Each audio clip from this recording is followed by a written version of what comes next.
আমি জাপানে আসার পরে প্রথম যখন কামে ঢুকছি কোনো একটা কামে পার্ট টাইম জবে, সো ওটা একটা মেমোরেবল দিন আমার জন্য। কেন মেমোরেবল? কারণ হচ্ছে গিয়ে ওই জায়গাটুকুর মধ্যে শুধু আমি ছিলাম ফরেনার আর সবাই জাপানিজ লোকাল, বেশিরভাগই ছিল বয়স্ক মানুষ। তো প্রথম দিন যেদিন কামে গেছি, যার পরে স্বাভাবিকভাবে আমি সকালবেলা তাদেরকে গ্রিটিংস দিয়েছি যে ওহায়ো গোজাইমাসু, দ্যাট মিনস গুড মর্নিং বা শুভ সকাল। এক বুড়ি করছে কি আমার বলতেছে গুড মর্নিংও। আমি তো এমনিতেই নার্ভাস, প্রথম দিন, তার মধ্যে আশেপাশে কেউ নাই, ভাষাও জানি না ঠিক মতো। আমি তো পুরো অবাক হয়ে গেছি, গুড মর্নিংও, এটা আবার কী জিনিস।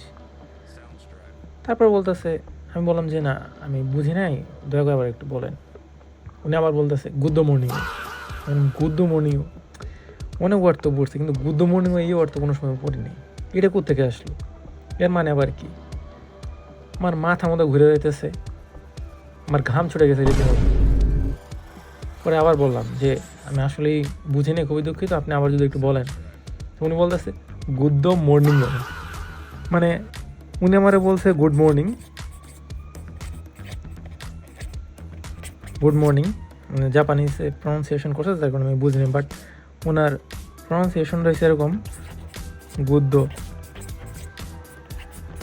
মর্নিংও, গুড মর্নিংও। আমি পুরো ভেবা জায়গায় খেয়ে গেছি। আরে ভাই, তোরে আমি আইসিএস দিয়েছি ওহায়ো গোজাইমাসু বলে, তো লোকাল ভাষায় তুই আমার হেডেই কর না।